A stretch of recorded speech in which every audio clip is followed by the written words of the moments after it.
নমস্কার বন্ধুরা, আজ যে বিষয়টা নিয়ে আমরা আলোচনা করব এটা ঠিক ডাক্তারি সম্পর্কিত বিষয় না, এটা পাবলিক হেলথ অ্যান্ড হাইজিনের বিষয়। আজ বলবো এমন এক গল্প যা আপনারা কখনো চিন্তাও করেন না। আচ্ছা, আপনাকে যদি জিজ্ঞেস করা হয় বলুন তো এমন কোনো নোংরা জিনিসের নাম যা আপনাকে আপনার রোজনামচা জীবনচর্চায় সর্বদাই ব্যবহার করতে হচ্ছে, আপনি চাইলেও সেটাকে অ্যাভয়েড করতে পারেন না, এমনই অবস্থা। আপনাদের মধ্যে সবাই এক বাক্যে বলে উঠবেন, আরে ডাক্তারবাবু এটা কোনো প্রশ্ন? এটা তো কোনো প্রশ্নই নয়। এর উত্তর হলো আমার বাড়ির টয়লেট বা ফ্ল্যাশ বেসিন, ফ্ল্যাশ কমোড। কিন্তু জানেন, আধুনিক গবেষণায় উঠে এসছে ঠিক অন্য কথা। আধুনিক গবেষণা বলছে আমরা আমাদের রোজকার জীবনে এমন কিছু অত্যাবশ্যকীয় জিনিস সর্বদাই ব্যবহার করি যাতে থাকে টয়লেট পেপারের থেকেও কোনো কোনো ক্ষেত্রে 10 গুণ, কোনো ক্ষেত্রে 20 গুণ, কোনো ক্ষেত্রে 100 গুণ বেশি জীবাণু। আর এই পর্বের মূল পর্বে যাওয়ার আগে পরিচয় পর্বে তাহলে এবার আমি বলি। নমস্কার, আমি ডক্টর অনুপম সিনহা, জেনারেল ফিজিশিয়ান, প্রক্টোলজিস্ট ও লাইফস্টাইল মডিফায়ার। এই পর্বে আপনাদের হোস্ট, আর আপনারা দেখছেন আপনাদের নিজেদের ইউটিউব চ্যানেল ডক্টর অনুপম হেল্পফুল।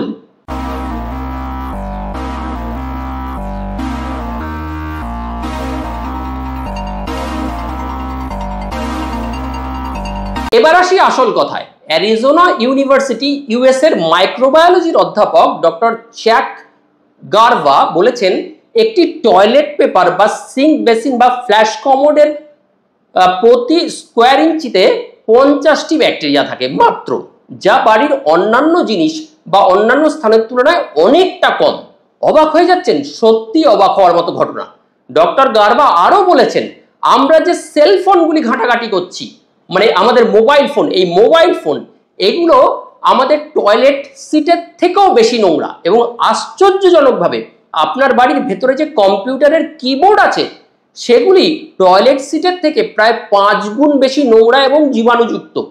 এইবার আসুন আস্তে আস্তে আলোচনা করি, একে একে বলি যে আমাদের রোজকার জীবনে আমরা যে জিনিসগুলো ব্যবহার করছি তার মধ্যে সবচেয়ে নোংরা জিনিসগুলো নিয়ে।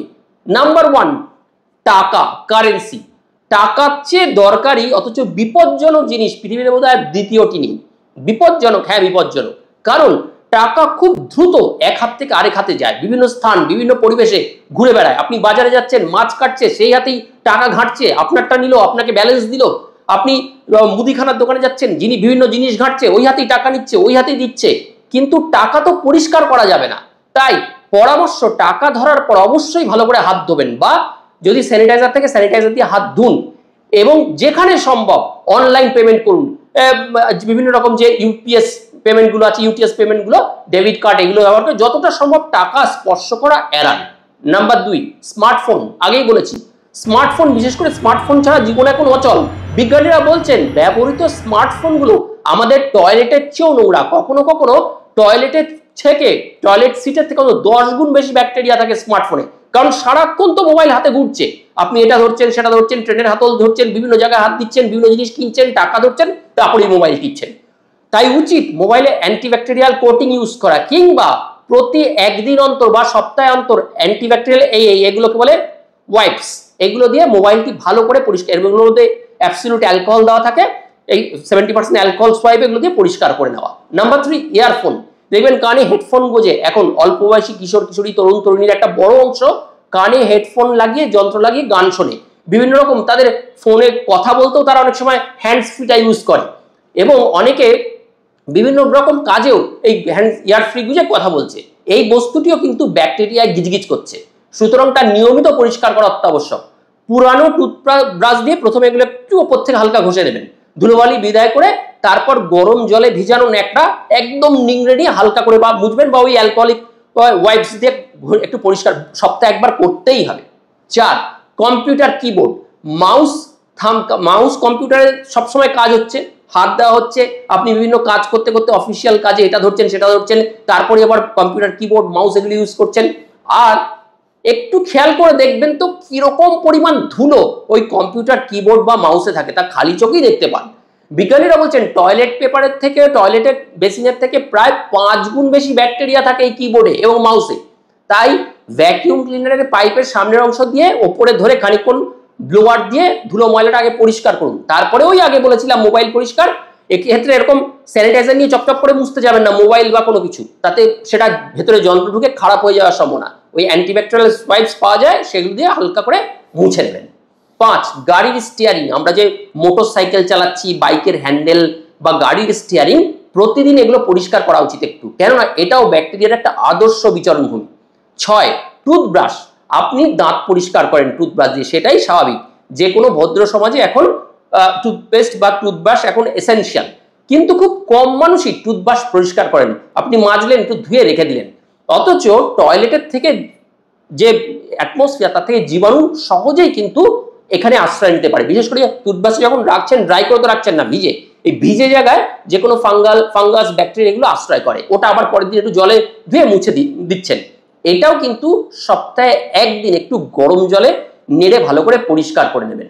7, শপিং ব্যাগ। আপনি বাজারে গিয়ে শপিং ব্যাগ কিনছেন না, এই শপিং ব্যাগগুলো ঠিকমতো যদি পরিষ্কার না করা হয়, মানে আপনি যখন নিয়ে বাড়িতে আসছেন তখন নিয়ে এলেন, এরপর সেগুলো কি আমরা দেখবেন ইউজ করি, একই জিনিস বারবার ইউজ করা আমাদের একটা হ্যাবিট।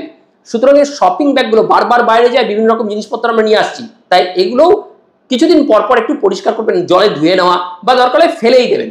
সর্বশেষে বলি, সবচেয়ে নোংরা জিনিস কোথায় আছে জানেন? আপনার বাসন ধোয়ার কাপড়, যে স্পঞ্জ থাকে বা বাসন মোছার পর যে স্পঞ্জ থাকে, এটাও একটা টয়লেট সিটের থেকে প্রায় 2 মিলিয়ন বেশি ওই যে স্পঞ্জটা থাকে তার মধ্যে, যেটা আমরা বাসন সাবান দেওয়ার পর যেটা স্পঞ্জ দিয়ে আমরা ঘষে পরিষ্কার করি তার মধ্যে, আর বাসন ধুয়ে নেওয়ার পর যে কাপড়টা দিয়ে মুছে রাখছেন তার মধ্যে প্রায় 20 গুণ বেশি ব্যাকটেরিয়া থাকে। এই খুব এসেনশিয়াল আমাদের কাছাকাছি জিনিসগুলোর মধ্যে এই ব্যাকটেরিয়াল বা ইনফেকশনের চান্সটা বুঝিয়ে বলার কারণ এগুলো, কারণ এই জিনিসগুলো আমরা অ্যাভয়েড করতে পারবো না, এগুলো আমাদের জীবনের নিত্য সঙ্গী।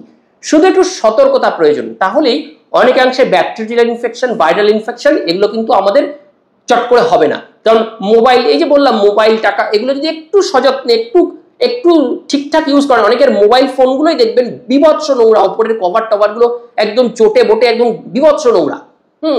তাই এটাই হচ্ছে রিকোয়েস্ট, যে এই হাইজিনের নলেজটা একটু রাখা দরকার, তাহলে অনেক কিছু ছোটখাটো elements, bacterial fever, viral fever, ছোটখাটো সর্দি কাশি, যেগুলো কন্টামিনেটেড ডিজিজ, ছোঁয়াছুঁই বা কন্টামিনেশন থেকে হচ্ছে, সেগুলো আপনার দস্ত লাগা, বারবার অ্যাকুইট গ্যাস্ট্রোএন্টারাইটিস, বমি পায়খানা হওয়া, এগুলো অনেকাংশে কমিয়ে দেওয়া যাবে। একটু সতর্ক থাকলে আমাদের জীবনটা আরো সুন্দর হতে পারে। নমস্কার, সবাই ভালো থাকবেন। আর এই ভিডিওটি যদি আপনাদের ভালো লাগে, নিজেদের মধ্যে শেয়ার করুন, শেয়ার করলে তো নলেজ বাড়ে। আশা করি ভিডিওটি আপনাদের ভালো লেগেছে। শীঘ্রই একটি নতুন ভিডিওতে আমাদের আবার দেখা হবে, ততক্ষণের জন্য সবাই ভালো থাকবেন, সুস্থ থাকবেন।